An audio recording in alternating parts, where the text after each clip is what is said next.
When I made my video about how a handful of entitled voice actors ruined the SAG AFTRA video game strike overnight, honestly, I was expecting not just them to hate me, but all the voice actors combined. Because this video didn't just talk about how a few voice actors were entitled and very annoying, it also criticized SAG AFTRA, the union behind the strike, and their sometimes very weird, counterproductive behavior. And of course, I also criticized the strike itself, which was handled very poorly by SAG AFTRA with minimal transparency, all while encouraging these entitled and unprofessional voice actors to continue doing what they're doing, which was ruining the reputation of all voice actors. That was until a few weeks after I uploaded that video when a friend of mine reached out to me. This friend of mine in particular happens to know dozens of voice actors who voice for games like Genshin Impact, Honkai Star Rail, Zenless Zone Zero, and many anime dubs. And they proceeded to tell me that these voice actors actually loved my video. But then, as I was shocked by the statement, they took it a step further, telling me that whenever a voice actor was confused about the strike, they would send them my video as the explanation, which I thought was crazy. Now, as you can imagine, I was blushing like a teenage girl who met their favorite K-pop idol, but that unfortunately didn't last long because the morbid reality hit me in the face. And that reality is the fact that there are voice actors paying $3,000 to join SAG AFTRA, all while paying them a percentage of their yearly income to stay in the union, and SAG AFTRA couldn't even do the bare minimum and explain to them the strike that they're in, to the point where these voice actors have to go to this dumbass's channel in order to understand what the hell's going on in a strike they're supposedly a part of. But as ridiculous as this already is, today things have gotten worse and the stakes have never been higher. US-based voice actors are being ditched in favor of overseas voice actors, and SAG AFTRA for a while was not budging, receiving the best, last, and final offer and stating that they were going to send yet another counteroffer, risking the entire industry. Every voice actor was shouting at the top of their lungs, "Please end the strike so we can get back to work. It's been 10 months, I'm about to be homeless." But SAG AFTRA took a ridiculously long time to finally budge and only did so on June 9th, 2025. That's more than 1 month since receiving the final best and last offer.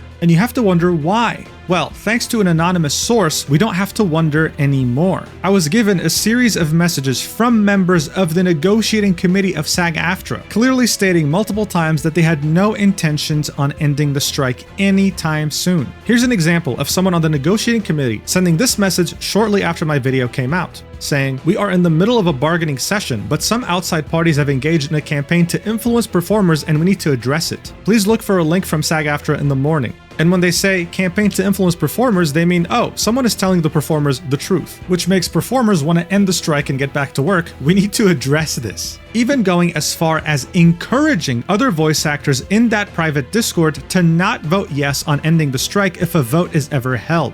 Yep, you heard that right. Someone who's meant to stay impartial for the sake of the greater good, influencing other people to change their vote. These same negotiating committee members are being celebrated right now for being able to finally end the strike when in reality they never had any intentions to do so. On Twitter, I hinted that a video like this is coming on the 11th. What followed quickly afterwards was the Discord going on lockdown. They're worried, and they should be. And if you thought this wasn't enough, SAG AFTRA's website was inaccessible to anyone that didn't have a US-based IP. They're getting gradually more scared of outside influence, and when you watch this video, you'll understand why. So without further ado, let's do this. But first, a sponsor that doesn't have an annoying mascot in their game. Nostalgia is a funny thing. You might have grown up with video games, but they just don't hit the same anymore today. You look back at when League of Legends or World of Warcraft first launched. The excitement, the hype, the memories. But unfortunately, today nothing hits the same. Well, you're not the only one who thinks that. That's why a team of developers got together to develop Corepunk, a game that combines elements from the OG World of Warcraft and League of Legends to create an MMORPG with PvE and PvP elements. It's still in early access, but they just released a massive update. You can now trade gear on a global marketplace with other players. A new class, the Defender, just came out, wielding a sword and a shield and bringing in classic tanking capabilities with a lot of combos. And of course, you have Prison Island, a PvP and PvE survival dungeon where you try to grab as much loot as you can and escape. And this is without me mentioning the new dungeons coming soon, as well as the Battlegrounds mode that features 12 versus 12 PvP gameplay. So if that sounds interesting to you, make sure to click the link in the description or the pinned comment to join Corepunk Early Access today. Thank you, Corepunk, for sponsoring this video.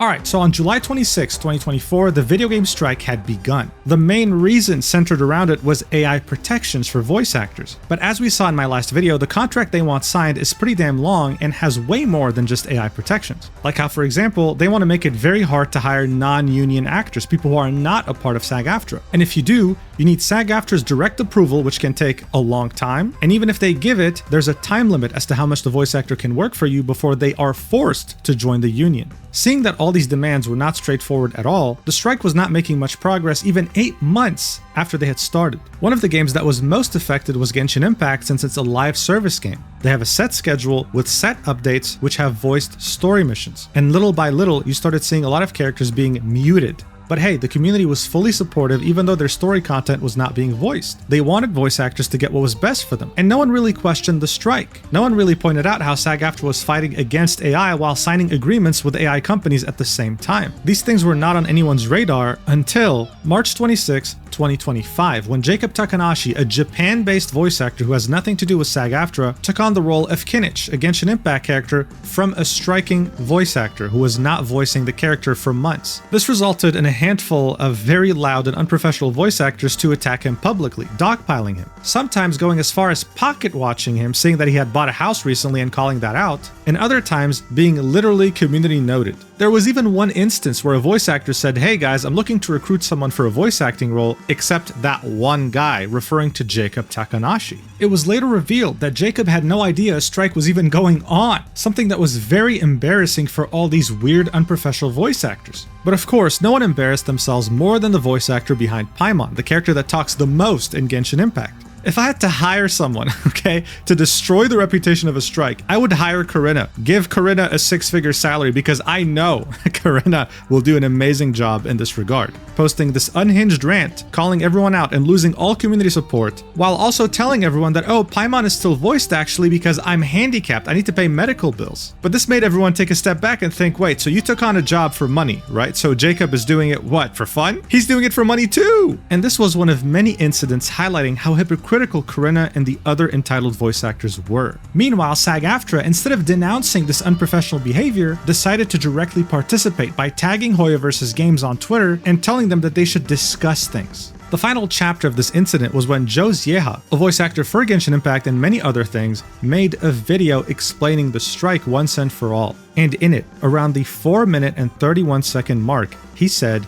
that Genshin Impact, Zenless Zone Zero, Honkai Star Rail, and any game under Hoyoverse was not in any way, shape, or form part of the strike. That these voice actors were striking in solidarity with the strike, but this was not part of the strike to begin with. This was the final nail in the coffin, especially for the Genshin Impact community. Not only was their support waning for the cause of these voice actors, but they just realized that this was never part of the strike. They missed out on voiced characters for nothing. This realization made these voice actors that participated in this very unprofessional behavior get flooded with hate comments. No matter what they posted, their reputation was permanently tarnished. So they all became refugees and permanently switched to Blue Sky. And that became, and I don't use this word lightly, their echo chamber. Here's why. Here's a voice actor who made a block list of anyone who disagrees with Corinna or any other entitled voice actor's opinion. If you don't know what a block list is on Blue Sky, I subscribe to this and it'll automatically block anyone who is on this list and anyone who gets added in the future. Thanks to this, the majority, if not all, of the entitled voice actors in question made this their main platform in which they retweet and spout the same things that they believe in. Most of them never admitted any wrongdoing.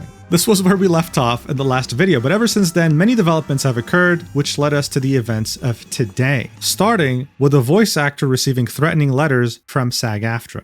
Venti, the beloved femboy of Genshin Impact, is very important to the story. But here's the thing, he hadn't been in any story content for a very long time. So when version 5.6 of Genshin Impact was announced recently at the end of April, people were extremely excited to not only meet him again, but go back to the starting area. People's happiness was cut short though when they realized, wait, is Venti even going to be voiced? This was an important question to ask. His voice actress, Erica Harlacher-Stone, is a known SAG AFTRA member. She's part of the union. And seeing that other union members were striking Genshin Impact and other Hoyoverse games even though they weren't a part of the strike, people assumed that she would be doing the same thing, until we realized she didn't even have a choice. On Erica's TikTok, a disgruntled fan left this comment saying, "You know what, we'll figure things out for you. You clearly don't give a damn about us or the game. We will be demanding a recast, and I pray to God you lose this role. You don't deserve it." To which Erica replied with, "Bruh, I'm trying to come back. SAG AFTRA has been sending threatening letters to us and it's been very complicated. I'm coming back soon. If it had been my choice, I would have been voicing the whole time.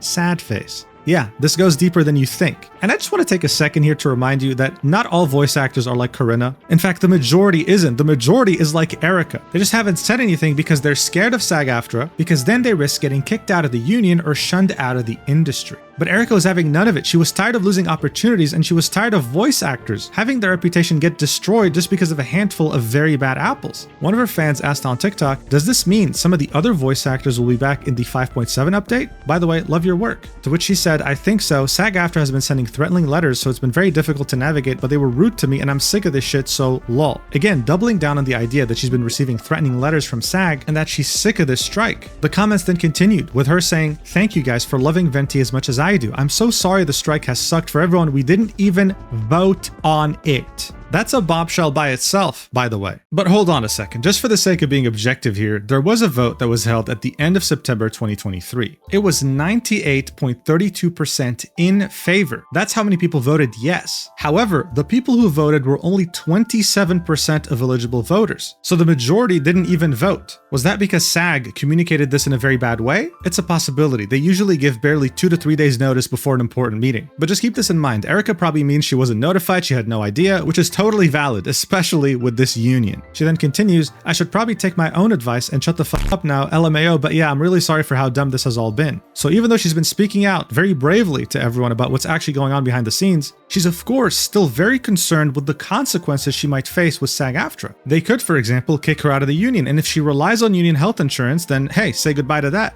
Finally, a fan asked, "Hey, are you going to cover Venti's voice lines and everything you missed previously?" And she said, "Yes, I will cover everything I missed. I'm literally so over this, LMAO, we got massively screwed over and I just want to get back to work." So of course, everything she said so far is like listening to someone in prison asking to be let out. But it of course also makes you wonder, wait, do other voice actors also feel the same way? Well, actually, yeah. At least the ones who aren't unhinged like Corinna. But bear in mind, these revelations of Erica came around the end of April, beginning of May. We're now in the beginning of June 2025. And the topic has shifted massively. It went from, oh, SAG AFTRA is treating its voice actors like disposable toilet paper, to, oh, SAG AFTRA is literally about to make their entire profession go extinct because of how irresponsible they are. On May 5th, the Variety magazine reported video game companies released best and last offer to SAG AFTRA addressing AI demands amid 9-month strike, exclusive. This is of course a very big deal. A best and last offer is exactly what it sounds like. It means the studios are saying this is the best we can do. We are not willing to change a single thing no matter what happens. You either take it or you leave it. So many voice actors were of course hopeful that this is finally going to end. I mean, it's not like SAG AFTRA has a choice. If they refuse this and studios refuse to negotiate further, there will be no new contract negotiations until 2028. It will be like shooting yourself in the foot with a shotgun. But more importantly, this best and final offer had exceeded everyone's expectations. Everyone's. And when I say everyone, I mean actual working voice actors. Everything in green was something that SAG AFTRA was asking for, and it was granted. Everything in red is not granted, and everything in yellow is negotiable on a case-by-case basis. So one contract may have them, another one may not, but it's not outright refused like what's in the red. As you can see, this is a whole lot of green. It's actually very impressive. And again, because of this, many voice actors were thinking, finally, like this is it, right? We can finally, after 10 months of striking, get back to work and earn some money, right? Well, no. The voice actor behind Capitano and Genshin Impact and many other anime characters in anime dubs tweeted this out a few weeks after this final offer was presented, saying, all of SAG AFTRA membership got to vote on the interactive strike authorization. And now, even after receiving the last, best, and final offer, SAG is saying they are still negotiating. No, you aren't. It's done. The deal is good. Now let us vote to end this strike. Someone replied with, they really don't want to make life easier, damn, to which this voice actor replied with, yes, and not real sure why at this point. We can't negotiate anymore. It's either this or no more union AAA video games. And he is not exaggerating in any way. If this doesn't work and they have to wait till 2028 to renegotiate, there will be no more unions for big budget video games in regards to anything performance related. So voice acting, motion capture, you name it. But all of this doesn't add up at all. In 2023, there was the Hollywood actors strike by SAG AFTRA, and after 118 days of striking, when they received a proposal from the studios they were striking against, they held a vote, with 78% of members voting in favor of taking the contract. On the other hand, 22% voted no, and there were some very heavy criticisms to accepting the agreement a bit too early. But hey, that's what a union is. You vote on your rights, because everyone has a say. Hell, the same day the voice actor of Capitano made his tweet, SAG AFTRA had held a vote for people who are in audio commercials, and they were able to approve their contract with a vote of 96.9% saying yes and 3.1% saying no. So how is it exactly that every other facet of SAG AFTRA could vote when they get an actual counteroffer, but voice actors are not being given that right, which is a fundamental right of a union? Like, you have to understand, there are voice actors who haven't worked for over 10 months because of this strike. They, just like Erica, would receive a threatening letter if they were to work on video games. More specifically, ones that don't have this new contract that most haven't accepted. So this isn't just about the existential threat of voice acting as a whole in the United States, but it's about people who are literally on the brink of being homeless, needing a job. So seeing that things have gotten so bad that SAG AFTRA finally decide to hold a vote and have their members decide what to do next? No. You know what they did instead? They held a Q&A on Instagram Live. Fucking hell. Yep, that's right. It featured the SAG AFTRA Interactive Media Agreement Negotiating Committee Chair, Sarah El-Maleh, and Chief Negotiator Duncan Crabtree Ireland, who also served as Chief Negotiator for the Hollywood strike back in 2023. This was all in an effort to discuss and answer questions about the video game negotiations and the strike, hoping to maybe reassure some people who were panicking about the fact that their profession might get deleted tomorrow. And as you might have guessed, this was an utter disaster that was extremely tone deaf and really showed us that the people who are doing this are not doing it in the best interest of voice actors. They couldn't care less. This live Q&A was from the 28th of May, and someone uploaded the whole thing on Vimeo. One of the biggest concerns from voice actors is the fact that their jobs are literally being replaced by overseas actors, especially in the UK. That question was asked, and here's how they answered it. As you listen to this, think of yourself as a voice actor who hasn't worked in 10 months. Is it comforting? Let's see. Next question. We've heard that at least 8 AAA union games have exited the union since the beginning of May. What steps are you taking to prevent the union from losing more jobs? Well, I'll start on this, and then Sarah can weigh in if she wants to. I have heard from certain back-channel sources about some games that have either threatened to or started casting, for example, outside the United States or with non-union workers. The fact of the matter is that it is possible for some of these games to shift to casting and production outside the U.S. As far as producing in the U.S., if there are signatory producers who are doing games non-union, then you can expect us to take legal action to address that, because they're not entitled to do that. But I think the most important step that we're taking is looking to try and reach an agreement. But reaching an agreement doesn't involve just capitulating to the employer position. I'll remind everybody that there was a point not too long ago where there were some people who said that we should just accept buyouts as part of the deal and make that deal. And right now, the last best and final that was put on the table with us does not include those buyouts because we pushed back on it. So I think that it's more nuanced than just a yes or no. And that's why we're actively engaged and communicating with the employer group in the hopes of reaching a deal quickly. That would obviously be the best thing that we could do to help make sure that that production resumes and continues quickly. Yeah, so if I had to give an example to someone as to what corporate speak sounds like, absolute corporate mumbo jumbo, I would just use this clip as an example. And yeah, don't worry, Sarah will echo the same thing. It's like, hey, we're being replaced by people overseas. Can we get a move on? Yeah, but this is really about the agreement, and we'll take our time examining the agreement, and we'll get back to you, and hopefully, we'll get to a point where we're happy. It's like, come on, dude, get to the point. I'm about to be homeless. And just so you're aware, this guy right here on the left, yeah, Duncan, he makes over $1 million a year working for SAG AFTRA. $1 million. Sarah, on the other hand, also works for SAG. I'm sure her salary is amazing, and even if it wasn't, she doesn't have to worry about not being able to find a job. As a voice actor who hasn't worked for 10 months, who's literally struggling to make ends meet, hearing these two talk about this must feel like the most out-of-touch thing ever. How can you sit here and so confidently say we're going to keep the strike going without taking in any points of feedback while you make $1 million a year? It just doesn't really feel right. It feels weird. You can see some comments here saying 12 gaming companies have already left. Let's please end this soon so more don't leave. 500 roles that could have gone to SAG AFTRA'S. Another person says, let the actors vote. Another one says, let the actors vote. It's a very unfortunate situation. SAG AFTRA also posted this on Instagram, showing what they want changed in the last best and final offer. There are 3 essential items here, right? And the first one, the most important one that they really want to show you first here in the slideshow, is that they don't like companies generating new materials with replicas during a strike. Just so you know, AI replicas are actually part of this contract. Voice actors are allowed to consent if they're getting paid for it.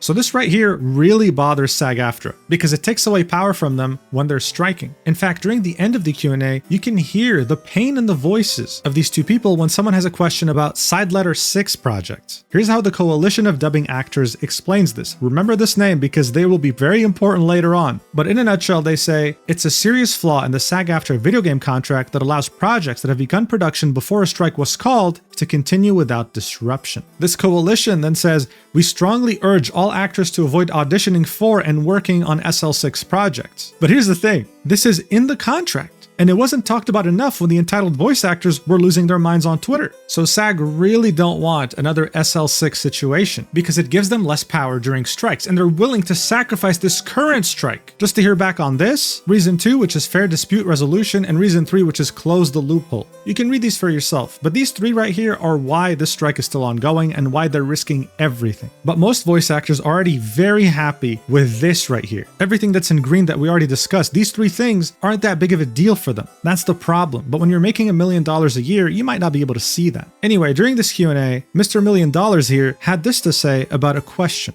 Watch.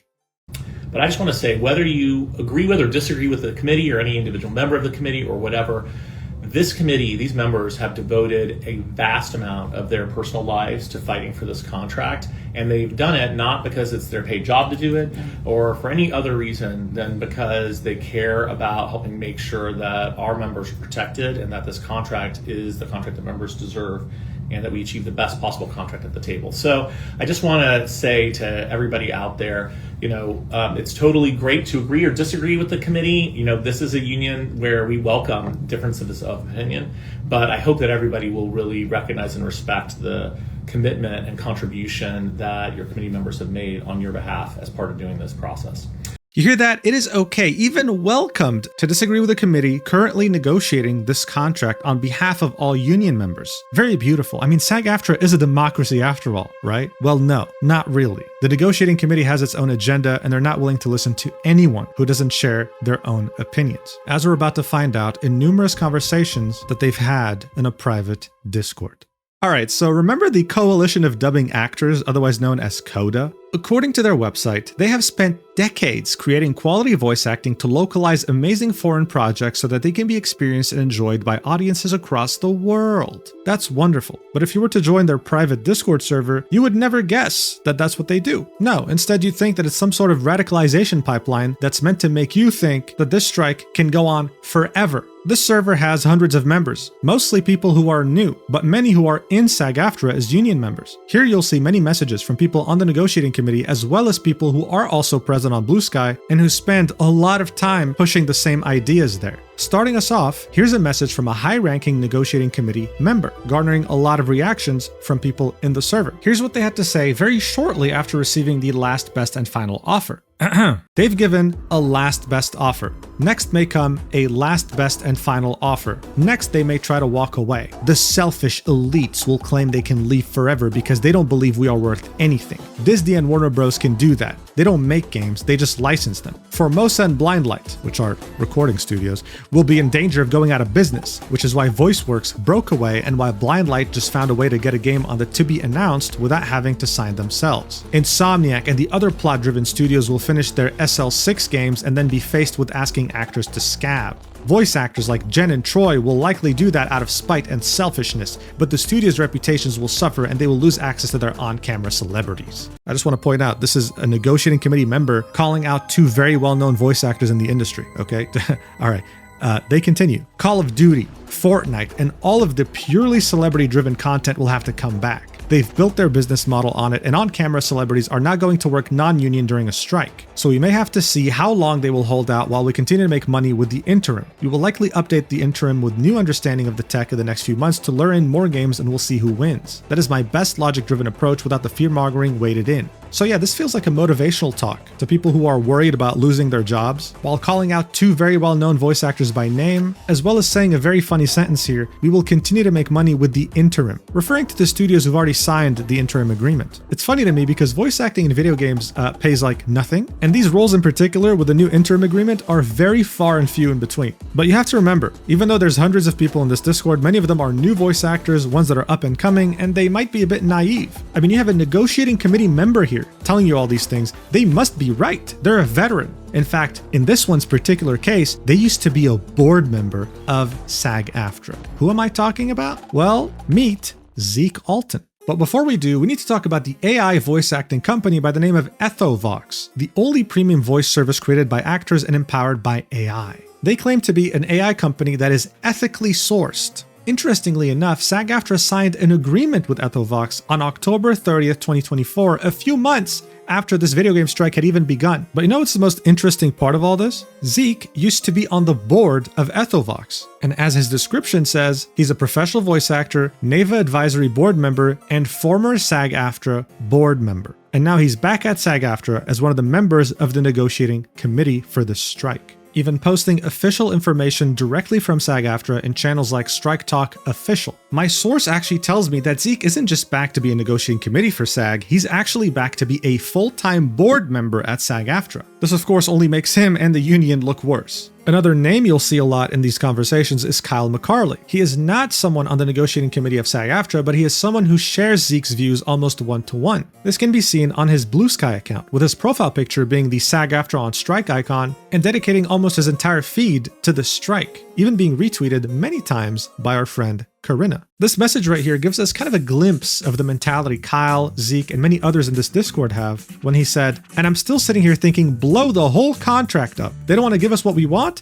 Let them walk. Kill the deal entirely. Interim becomes the new IMA, and when they inevitably come crawling back to us, they give us the terms we should have gotten from them 10 months ago. But it doesn't work like that. I mean, not easily anyway." So yeah, of course, this can be seen as a lighthearted message, but the tone here doesn't really change in the next messages either. And it's this idea that they hold all the cards, that the studios need them more than they could ever need the studios, when that is not the case. Many jobs are being lost as we speak to overseas actors, and this is a very irresponsible thing to think, even as a joke in such a serious setting. Here we can see a voice actor asking a question and tagging Zeke, saying, "Could I have a suspicion confirmed? If someone is FICOR and advertising/working on non-union work during a strike, that can affect their ability to work union in the future, right?" Now, just as a reminder, being FICOR means that you're kind of part of SAG AFTRA, but you're just giving up all the benefits of being union in order to work non-union work without consequences. And even though you're technically under SAG AFTRA sees you as a scab, which is wonderful, but you can still qualify for health insurance if you're working union projects. So the whole point of becoming FICOR is to be able to work non-union work even during a strike. But this voice actor is wondering, does this affect their ability to work union jobs in the future? Because they can work both, union and non-union.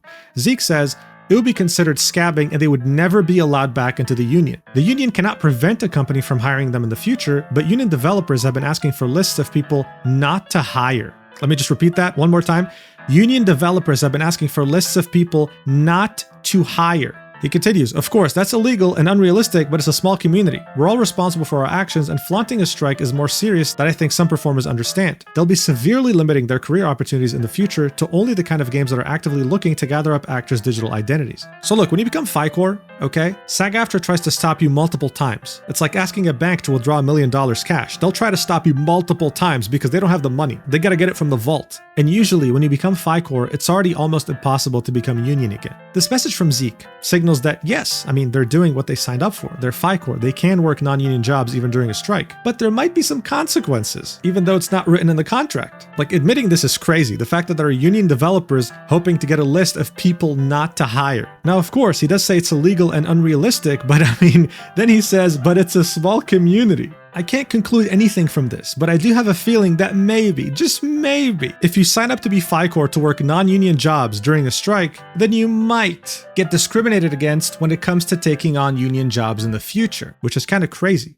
A voice actor chimes in and says, I mean, I would assume it's the same rules as pre-strike. If you're non-union, you're free to work whatever you want. To which Kyle says, if you're not a member, you are not beholden to any union rules, including strike rules. However, working non-union during a strike does undermine its efforts every bit as much as promoting that work does. The reason to withhold that work or not promote it is to stand in solidarity with your fellow actors, but nothing requires you to do so, other than the very slim potential for jeopardizing your future membership if that's something you want to pursue someday. So Kyle comes in, mostly agrees with Zeke, but does so in a more level-headed way, with no mention of some sort of blacklist, only saying there's a very slim potential chance of you not being able to join SAG AFTRA if you want to in the future. Which is still ridiculous, by the way, because you're non-union. Why should a strike even matter to you? Zeke then comes in again and says it can be considered scabbing. If the union is actively working to flip a game like Genshin, an actor working non-union would be in violation. Also, if the non-union games turns out to be one that was previously union and the producer pulled a fast one, it can still be considered scabbing under the current strike order. The only thing the union can do is to note it and tag you as someone who is never allowed to join in the future.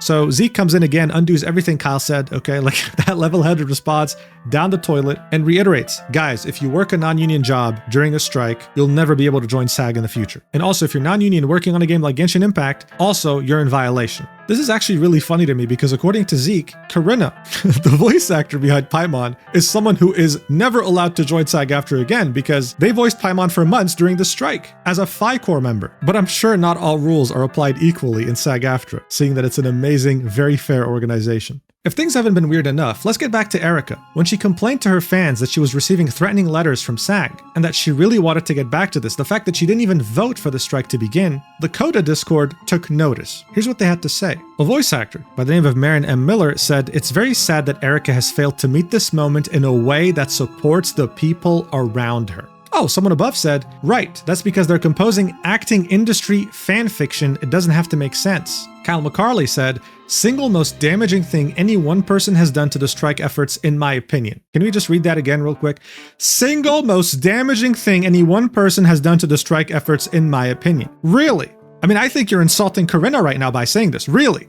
Erica, really? This video right here literally ended the strike, okay? This video right here ruined voice acting reputation for generations, and you're gonna blame Erica. Interesting. Then another member of the negotiating committee chimes in, Lindsay. She says, we're just trying to fight for AI protections, something that can't be done on an individual level.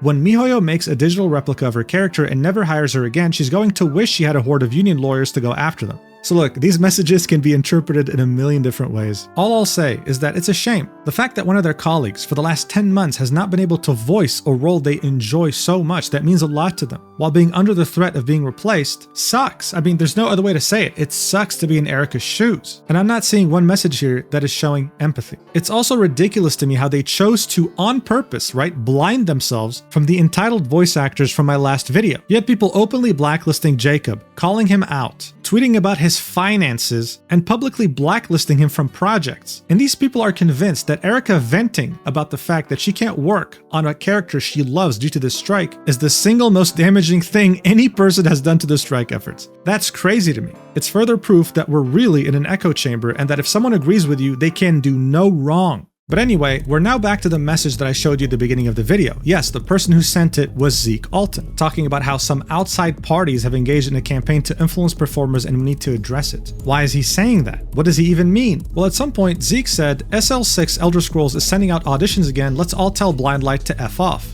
So Blindlight isn't a developer, it's a Los Angeles-based company providing Hollywood production services to the video game industry. So the Elder Scrolls 6 hires them to do the recording for them, kind of like how Genshin Impact hires studios in the US to do recording for them. They're not directly involved. The Elder Scrolls is an SL6 project. It started before the strike. It's perfectly legal within SAG AFTRA contract terms to work them without any repercussions, without being a scab. But Zeke's over here saying, let's tell them to F off, even though it's perfectly legal to take it. A while later, Zeke says, with all the angry rhetoric about how employers are going to walk away from us and the fear tactics used to get people to accept a bad deal, today, Blindlight put out an audition for a game under the tiered budget agreement. Let me say that again for the cheap seats, Blindlight has agreed to put out a game with our AI protections. Tell me again what these companies won't do. So look, I'm very happy for them, but this isn't the interim agreement. It's the tiered budget independent interactive media agreement. Employers who still want to sign voice actors during the strike must either use this contract or the interim agreement. And the reason why this contract exists is because it allows studios with less budget to pay voice actors less. And if they have a bigger budget, they have to pay voice actors more. But yeah, although minimal, it does have clauses for artificial intelligence, as Zeke said. One important thing to keep in mind though is that the cutoff date to being able to use this contract is in 2026, which makes it that much more important for SAG to finish negotiations. Otherwise, even this beloved contract of Zeke will not be applicable anymore. However, what we need to understand here is that this is just one game, not all games moving forward. But it also doesn't really make much sense to me. When voice actors were having a meltdown on Twitter, they were told, hey, listen, the studios that Genshin Impact is hiring have AI protections built into their contracts. They said, no, this is not enough. Genshin Impact, the studio has to sign the interim agreement, otherwise we're not happy. So in the case of Elder Scrolls 6, doesn't Bethesda have to sign the agreement, not Blindlight? And in this case, doesn't that mean the studio hiring Blindlight has signed the tiered budget agreement? Doesn't really make much sense, right? I mean, things in the strike barely do. But what I really want you to see is the messages that come afterwards. A voice actor says, also, to be honest, I would rather have no deal and have the producers walk away and go non-union or elsewhere than to have a deal, because at least then we would be covered by the law, so I'd rather call their bluff. To which Zeke says, I hope enough people show up and express that, because we expect a wave of take the deal votes. Okay, let's just take a step back here, alright? This is someone who is a complete extremist saying, I'd rather have no work at all if it means that I can't work under a union contract. Something that most voice actors who are already financially suffering after 10 months of no work would completely disagree with. And then you have someone on the negotiating committee saying, I hope enough people show up and express that, because we expect a wave of take the deal votes. This is a negotiating committee member openly saying that they don't want people to vote yes on taking the deal if they ever hold a vote on the final, last, and best offer. This is a clear agenda as a member of the negotiating committee, but it actually gets way worse when you really think about it. So remember how only 27% of eligible voters actually voted in favor of starting the video game strike? This totaled around 34,687 members. We have a negotiating committee member out here trying to influence hundreds of people to vote no to the next vote regarding the final, last, and best offer. If that's not vote manipulation, I don't know what is. And that is extremely weird. Do you understand why this is ridiculous, why I'm making this video? You are a negotiator, you try to get the best deal. And then when the vote comes in, you shut your mouth and you let your union members decide what's best for them. But here we see that there's a very clear agenda, and it's alarming. This catastrophe doesn't end here though. After Joe had released his video explaining the strike, the Coda Discord had a lot to say about it. A voice actor posted the video saying, welp, Joe made a video, to which Kyle McCarley replied with, barely scratched the surface of this, but I don't like him saying that Hoyo isn't struck, referring to Hoyoverse games like Genshin Impact, Zenless Zone Zero, and Honkai Star Rail. Kyle then continues and says, I do love the part where he breaks down the fact that a union agreement would end their work stoppage, that they absolutely have the resources to do so, and that many cast members would have qualified for healthcare on Genshin alone. Because he further explains, the issue I have with that definition is largely one of semantics, but union members are striking the entire video game industry. We're not striking specific companies, we're striking every game that hasn't signed an interim, with the unfortunately necessary legal exception for side letter 6. And I don't like that he kicks off a 30-minute video with, the strike doesn't apply to Hoyo, because yes it does. And if anyone chooses to tune out early, they're gonna miss all the explaining he does. Zeke then says it's not all accurate, but there's more good than bad there. So again, there's a lot of new, young, impressionable people joining this Discord, and it really does make me think, are Kyle and Zeke intentionally misleading them, or can they really not read one simple article from SAG AFTRA themselves? When the strike started on July 26, 2024, SAG AFTRA very specifically said, the 10 companies facing the strike are Activision Productions Inc., Blindlight LLC, Disney Character Voices Inc., Electronic Arts Productions Inc., Epic Games Inc., Formosa Interactive LLC, Insomniac Games Inc., Take-Two Productions Inc., VoiceWorks Productions Inc., and Warner Bros. Games Inc. There was no mention of an industry-wide strike. There was no mention of a contract strike. This is a strike that began, and as far as we know, still is, about these 10 companies. They're negotiating the last, best, and final offer with a coalition formed by these 10 companies. Now, I don't know if Kyle is misinformed or maybe spent too much time on Blue Sky, but this has never been an industry-wide strike. This has never been a strike against Genshin or anything else other than those 10 studios, period. You can even see this on SAG AFTRA's own website. I had to use a VPN to access this. On October 15th, 2024, they had made an update. And again, they said the convenience bargaining group includes Activision, Blindlight, etc. No mention of Genshin, no mention of an industry-wide strike, none of that. These people are role-playing. They think they're the main character or something. And that's what's so dangerous about it. Now, of course, I can't get their side of the story because I doubt they'll reply to a DM from me. And if I were to give them the benefit of the doubt, I'd say, oh, they're a very passionate bunch who truly think that they're fighting for their own rights. And you know what? I hope they get those rights, but they're doing it in such an irresponsible way while disregarding tens of thousands of performers and voice actors in the video game industry. Not to mention that some people like Zeke, who are on the negotiating committee, are very irresponsible with how they share information and how they're so openly trying to manipulate the vote. I mean, there's no other way to say this. There's no benefit of the doubt here. He was literally calling on people to vote no. All while people are out there losing their jobs, unable to pay rent, unable to afford anything because they're thinking they're striking for the betterment of their own industry, when in reality, it's being handled by a bunch of irresponsible, entitled voice actors who are threatening to ruin everything. Innocent, reasonable voice actors are being hurt here, and they're getting very tired of this. After that disastrous Instagram livestream, Capitano's voice actor quote tweeted his last tweet and said, "Since receiving the last best final offer, SAG's only update to membership was a half-hour IG live for the public. Members weren't even emailed. Where do we now stand, SAG AFTRA? We are now heading towards an impasse that will kill all union video games. Paying members deserve the right to vote." He was getting tired of this, and he wasn't the only one who spoke up.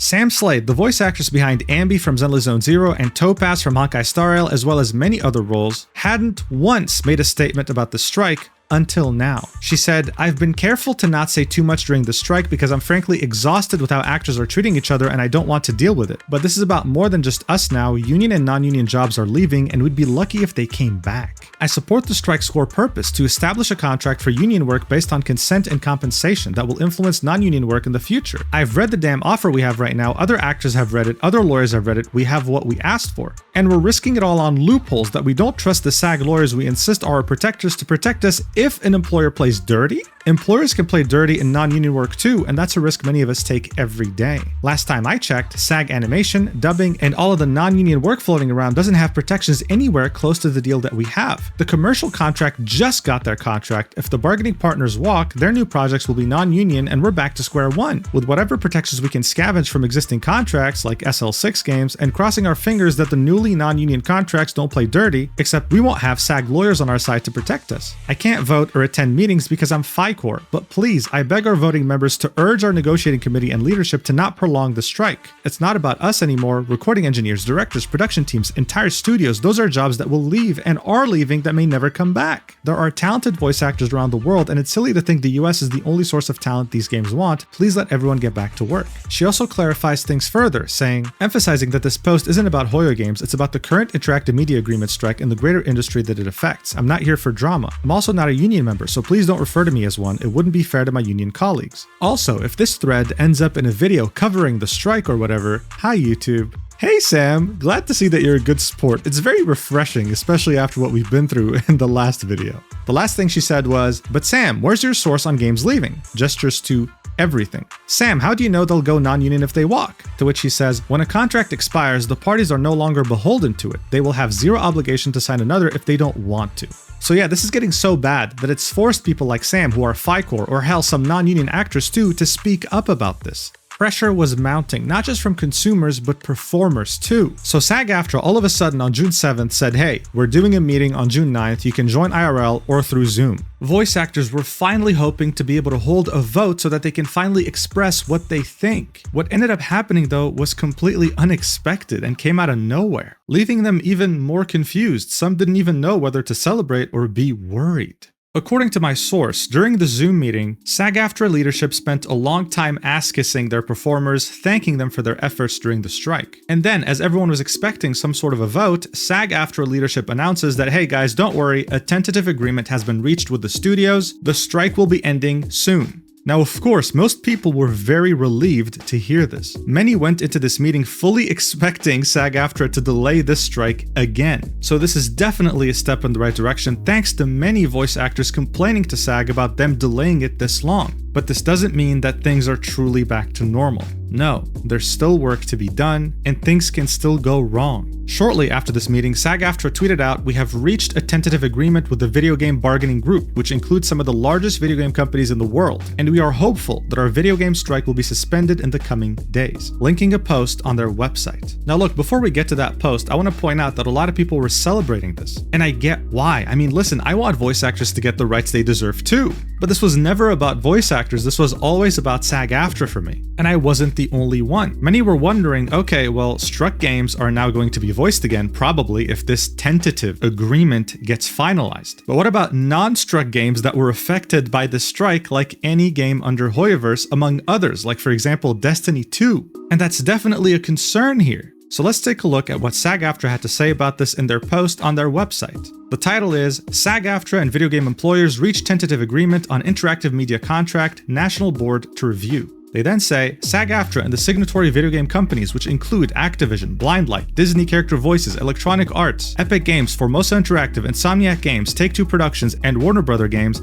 have reached a tentative agreement on terms for the interactive media contract, subject to review and approval by the National Board and ratification by the membership in the coming weeks. Specific details of the agreement will be released with the ratification materials. It is expected the terms of a strike suspension agreement will be finalized with employers soon. Until such agreement is reached, however, SAG AFTRA members will remain on strike against these employers. SAG AFTRA National Executive Director and Chief Negotiator Duncan Crabtree Ireland said, everyone at SAG AFTRA is immensely grateful for the sacrifices made by video game performers and the dedication of the Interactive Media Agreement Negotiating Committee throughout these many months of the video game strike. Patience and persistence has resulted in a deal that puts in place the necessary AI guardrails that defend performers' livelihoods in the AI age alongside other important gains. Thank you, Interactive Media Agreement Negotiating Chair Sarah Almala and Chief Contracts Officer Ray Rodriguez for your hard work and advocacy in pursuit of this contract. SAG AFTRA President Fran Drescher stated, our video game performers stood strong against the biggest employers in one of the world's most lucrative industries. Their incredible courage and persistence, combined with the tireless work of our negotiating committee, has at last secured a deal. The needle has been moved forward and we are much better off than before. As soon as this is ratified, we will roll up our sleeves and begin to plan the next negotiation. Every contract is a work in progress, and progress is the name of the game. SAG AFTRA members have been on strike against video game employers since July 26, 2024. Prior to that, SAG AFTRA members approved the video game strike authorization in September 2023 with a 98.32% yes vote. So there you have it. This is a strike against those 10 different studios, the ones that were struck from the beginning. This doesn't include Hoyoverse and other developers that have been struck that have nothing to do with the strike. There are also 2 final steps to be reached before the strike can be officially called off. An approval by the National Board and ratification by the membership, which will take weeks. Sam Slade saw the post by SAG AFTRA and thought, you know what, let me just share the most important details for people who don't want to read, saying, for anyone confused about what this means but don't want to read past the headline, I got you, yippee, showing part of that post on SAG AFTRA's website. But then someone asked, could I ask how this would affect games like Hoyoverse since they're non-union and wouldn't have signed? I see people saying it doesn't make a difference, but I don't know if that would be true. Maybe Global Rule 1 would become less strict or something, I'm not sure, but so happy about this. Sam replies with, I'm not a SAG member, so I don't have answers to questions about the union's policies, sorry. An actor's decision to withhold work is a personal choice, you'd have better luck asking the actor directly. So in Sam's defense, even union actors have no idea about this, because SAG AFTRA is nothing but transparent, and this question about Global Rule 1 is very important. Global Rule 1 states, no member shall render any services or make an agreement to perform services for any employer who has not executed a basic minimum agreement with the union, which is in full force and effect in any jurisdiction in which there is a SAG AFTRA National Collective Bargaining Agreement in place. This provision applies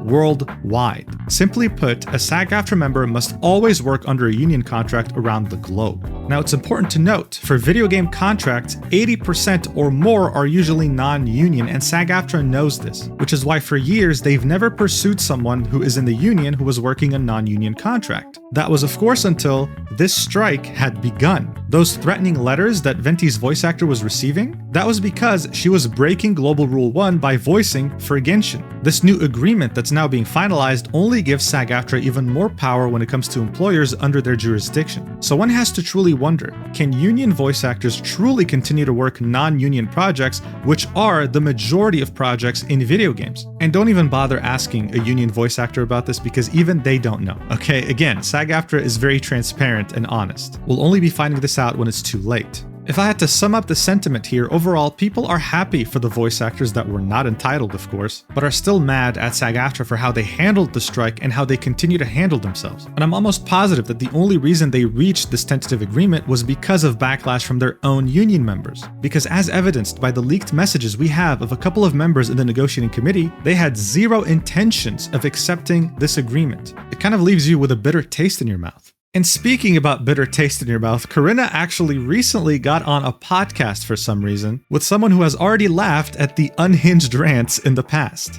In it, we had a huge revelation. Paimon is not being voiced anymore. Apparently, Jacob Takanashi taking up Kinich was the final straw for Corinna, even though Corinna had very openly stated that voicing Paimon is the only reason they can afford to live and not be homeless. Stating, "Thanks, Paperbag Boy, for having me." But yeah, I make the announcement here that after John got recast, that was the final straw for me, and I told Hoyo I was not coming back to record until they signed the SAG interim agreement. Of course, when people heard these news, they rejoiced, okay? People were celebrating like I've never seen them celebrate before. But this right here is what's worrying. Are all union actors going to follow Corinna's mentality because they'll be forced to by the Global Rule 1 being finally applied? Is every single studio on US soil meant to sign this agreement, not just the 10 companies that were struck? Unless SAG AFTRA clarifies, we have to assume that that's the case. And if it is the case, then union voice actors will continue to be replaced by overseas talent. That is a fact. Look, in the end, all I can say is I truly want voice actors to get what they deserve. A proper contract that gives them proper rights and good compensation. But when it comes to SAG AFTRA, we can't deny that the flaws are way too much to ignore, including hiring members of the negotiating committee that have a very clear bias, one that they're proud to showcase to people who can vote. I hope that this made things clearer to you as a consumer, but more importantly, if you're a voice actor watching or a union member, I hope you now realize that it was thanks to your pressure that SAG AFTRA finally folded and that the negotiating committee was never truly fully on your side. Thank you so much for watching until the end. I truly wish the best for all the voice actors, except the entitled ones from the last video. And I'll see you in the next video, whenever that is. I love you so much. Mwah!